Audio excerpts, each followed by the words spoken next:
icyampa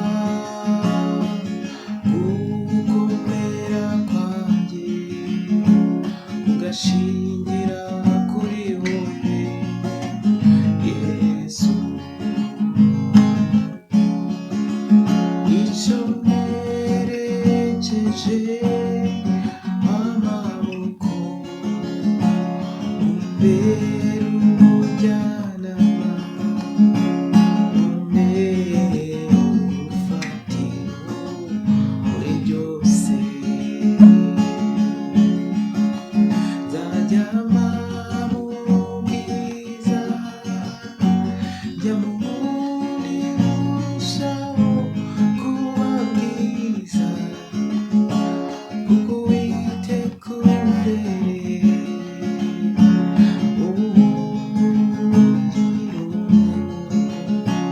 kuko Uwiteka umbereye maso.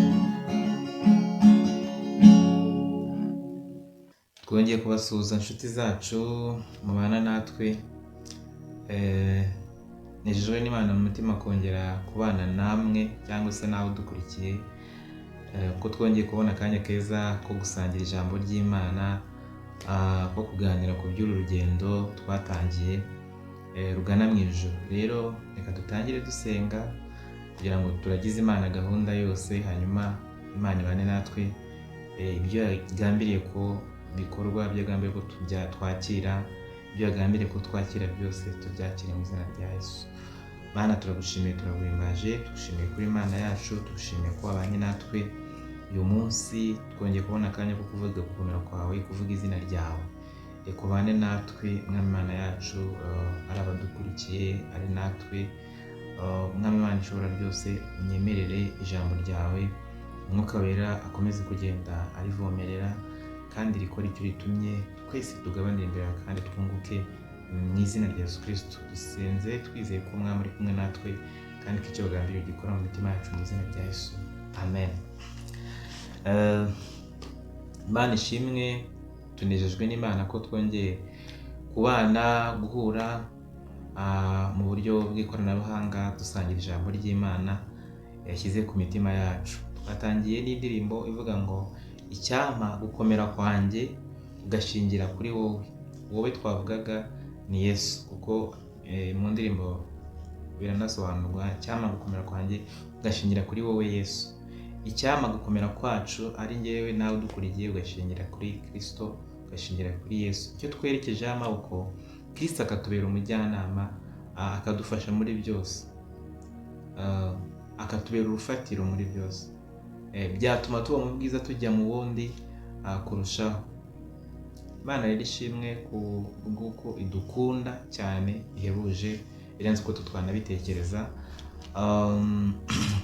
Uyu munsi ijambo ry'Imana yashyize ku mutima wacu, cyangwa se ijambo ry'Imana Imana yashimye ko dusangira, ryahawe intego ivuga ngo uko duteye cyangwa se imiterere yacu ibe myiza kurusha uko twebwe dusenga, kurusha uko dusenga. Hari igihe usanga umuntu ari umunyamasengesho rwose, abibamo cyane, akora amasengesho yo kwiriza, agasenga mu buryo bwose, agasenga cyane rwose, ukabona ni umunyamasengesho, ariko ugasanga imiterere ye, imibanire ye n'abandi, haba mu rugo, haba aho akorera n'ahandi, ugasanga bihabanye cyane n'izina yitwa ryo kuba ari umunyamasengesho. Rero nigenzuye, Umwuka w'Imana aransura, nsanga iki kintu ndacyari hasi, ndavuga nti reka nze kungurana ibitekerezo na bagenzi banjye, twongeye kwibukiranya ko dukwiye kongera kwisubiramo kugira ngo nyine dukore ku miterere yacu, uko duteye kube kwiza kuruta uko dusenga. Gusenga ni byiza, dusenge, ariko n'imiterere yacu ibe myiza. Reka dusome ijambo ry'Imana mu Bakorino, urwandiko rwa mbere, igice cya 13 umurongo wa 1 kugera ku wa 3. Haravuga ngo, umutwe baravuga ngo urukundo ruhebuje byose kuba ingenzi. Nubwo navuga indimi z'abantu n'iz'abamarayika, ariko singira urukundo, mba mpindutse nk'umuringa uvuga cyangwa icyuma kirenga. Kandi nubwo nagira impano yo guhanura nkamenya ibishwe byose n'ubwenge bwose, kandi nubwo nagira kwizera kose nkabasha gukuraho imisozi, ariko singire urukundo ntacyo mba ndicyo. Kandi nubwo natanga ibyanjye byose ngo ngaburire abakene, ndetse nkitanga ubwanjye ngo ntwikwe, ariko singire urukundo ntacyo byamarira. Reka dusome no muri Luka igice cya 15 umurongo wa 17 kugera kuri 19. Aravuze ngo nuko yisubiyemo aribwira ati, abagaragu ba data ni benshi, kandi bahazwa n'imitsima bakayisigaza, naho jye inzara insinze hano. Reka mpaguruke njye kwa data, mubwire nti, data, nacumuye kuri mu ijuru no mu maso yawe, ntibinkwiriye kwitwa umwana wawe, mpaka mbe umugaragu wawe. Imana iduhane umugisha, akire neza ijambo ry'Imana. Nk'uko tujya dusangira ijambo ry'Imana, iki nacyo twongere dufate umwanya tukibukiranye, dufatanye kugisengera nk'icyifuzo Imana yongere kudushoboza kubaho ubuzima nyine bw'abantu bizeye Imana. Umuririmbyi w'indirimbo ya 388 nimba nibuka neza, igitero cya kabiri aravuga ngo tunganira Imana, ngo jya ubana nayo, ngo nutumbira Yesu ngo uzaba nkawe, ngo bose bazamenya ko bana nawe bari kuvugamo bitabe Yesu.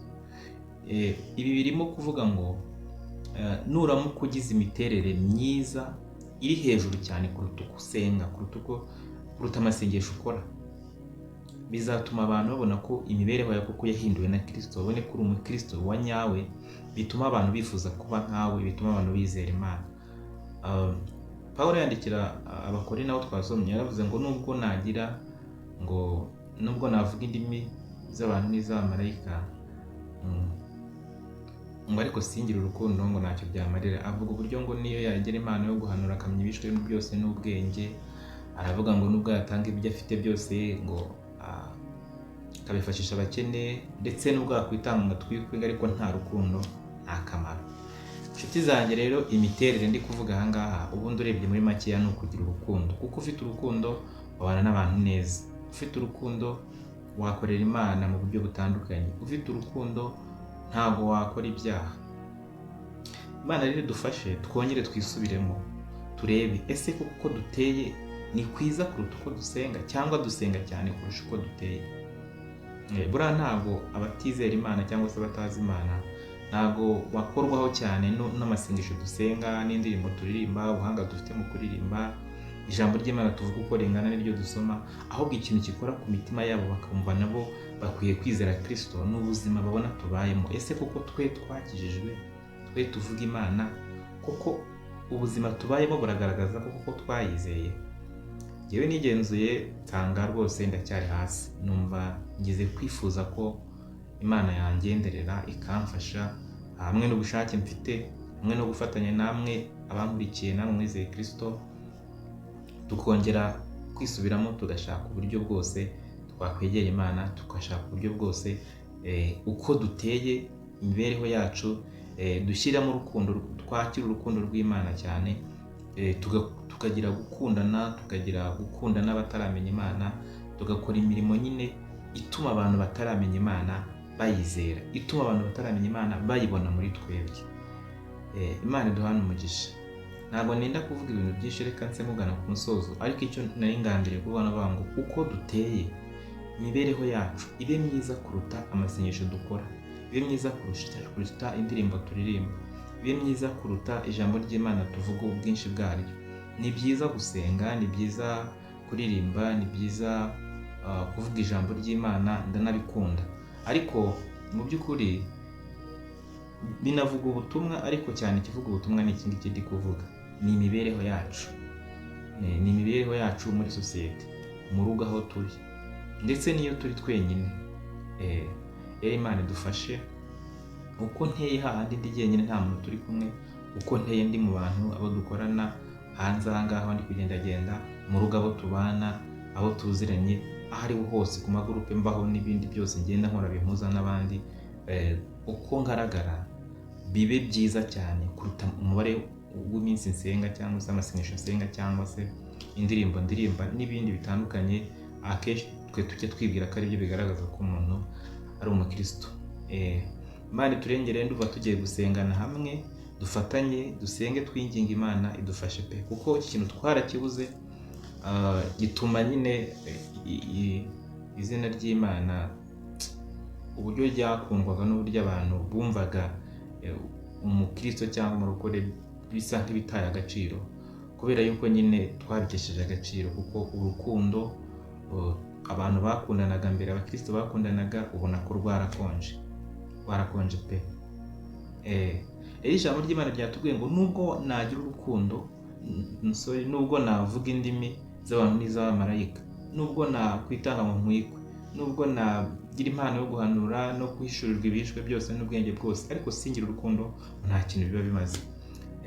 Hari n'ijambo rivuga ngo udakunda ntazi Imana. Imana nayo ubwayo ni urukundo, bivuze ko niba udafite urukundo muri wowe nta n'Imana ufite. Imana idufashe tugire urukundo, kuko nibwo tuzaba dufite Imana muri twebwe.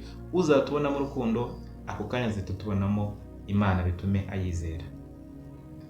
Imana ishimwe kandi yahabwe icyubahiro, kandi turengere rwose kugira ngo ubuzima bwacu tubayemo bugaragaza Imana cyane kuruta amagambo tuvuga n'indirimbo turirimba. Tugiye gusenga, Mwuka w'Imana akomeze kugenda arushaho kubidusobanurira cyane, tubyumve kandi tubigire umutwaro, kugira ngo ubwami bw'Imana bukomeze kwaguka kubera imibereho yacu muri sosiyete no mu ngo zacu cyangwa se mu bo tubana. Reka ngusengere nawe unsengere, kandi nawe niba utarakira Kristo umwami n'umukiza ukaba unkurikiye, ni byiza ko wizera Kristo rwose. Ni ubuzima bwiza kandi butuma umuntu abaho yiringiye ubuzima bwa none ndetse n'ubuzima bw'ahazaza bwa nyuma y'ubungubu bwo mu isi. Dusenge. Turagushimye Mana ko ubanye natwe, twereka ijambo ryawe, ukomeze kugenda umwuka wawe ari dusobanurira kurushaho, turusheho kuryumva, kandi dushoboze kubaho ubuzima bwa gikristo, kugira ngo abatubona nabo bakizwe. Dufashe kandi uduhe imbaraga, dushoboze mu izina rya Yesu Kristo umwami wacu. Amen.